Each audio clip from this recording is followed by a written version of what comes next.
I'm on my way to what is potentially one of the oldest Native American Indian mounds in the United States, dating back to about 4,000 years ago.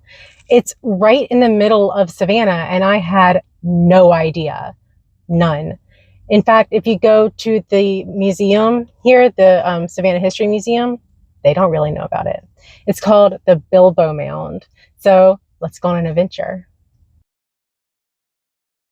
They're doing some kind of like construction or something, and the parking is really terrible, so hopefully my car doesn't get towed. It's about a quarter of a mile away. I'm walking down this kind of creepy back road. So if I go missing, then just know that I was in search of the Bilbo Mound.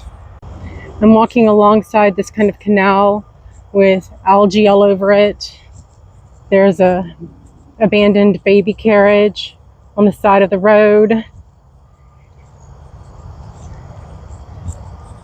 It's very Halloween-esque.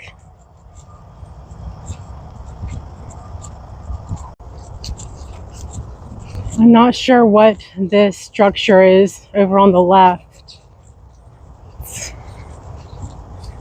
Looks like some kind of support or something for a bridge. I don't know. Still walking along. So I'm coming to the end of the road, and it looks like there's actually a paved walkway back here, which is kind of cool. I didn't know this was back here.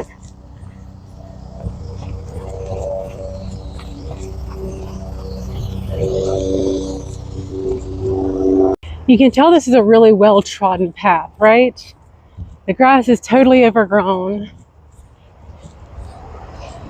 It's literally swamp on either side. I'm trying to think of a way to describe the smell. You remember that movie, The Labyrinth, with David Bowie and the little dog creature that lived in the stinky swamp? That's kind of what we're working with here.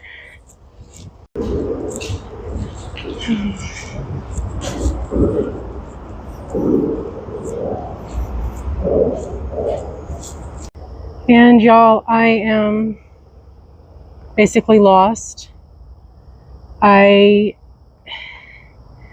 Google Maps is going, well, it's right there. I see absolutely nothing.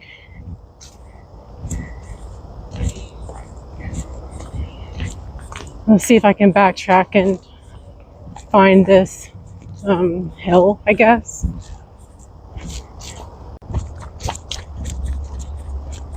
Well, y'all, there it is. No wonder I walked past it. You can just barely see that it is, in fact, a raised area of land with trees growing over it. But this little hill, this little shell mound, dates back to 1700 BCE. It has been carbon dated, and one of the carbon dates even goes back further, back to something like 3000 BCE, but the archaeologist who did that carbon dating didn't really like that result. He said that it was anomalous. So the best carbon date that they've had is 1700 BCE. So this is one of the oldest mounds. Now, there have been shell middens that have been built up high for eons. But this one actually shows evidence of habitation. It shows evidence of post holes on top of the mound. And the way they built it was they had this huge shell hill, and they dug out around it and actually piled up the soil from the pond that they ended up building on top of the shells.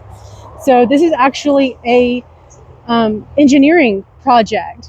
So it's really remarkable. And I had no idea it was here. That is absolutely phenomenal. And I'm so excited to have found it. If you're familiar with Georgia, the only national park that Georgia now has, and the largest state east of the Mississippi, is the Ocmulgee Indian Mounds. So Georgia does seem to kind of care about pre-Columbian history. I don't know if just Savannah doesn't, or if it's just so unknown that people aren't really looking at it. And it's small. It's not the big Indian mounds like you see in Macon at the Ocmulgee Indian Mounds. And it is surrounded by water. it's all swampland, so it's hard to get to. But there was a group of students out here in 2001 to make sure that it hadn't been looted or, whatever too much. But they started kind of excavating it in the 1940s, which I'm guessing is right after Lord of the Rings came out, and why they called it the Bilbo Mound. But this is such a cool site, y'all. I hope that one day more people will know about it and that it will be better protected. Right now, it is protected with a chain link fence, and that's it, which really it is protected by a swamp and a chain link fence. So I don't think too many people are getting in there. A huge thank you to Ed Barnum for making me aware of the site. He put up a video about the Bilbo Mounds a few days ago. So if you haven't ever seen his channel, go check it out, and I'll see y'all later.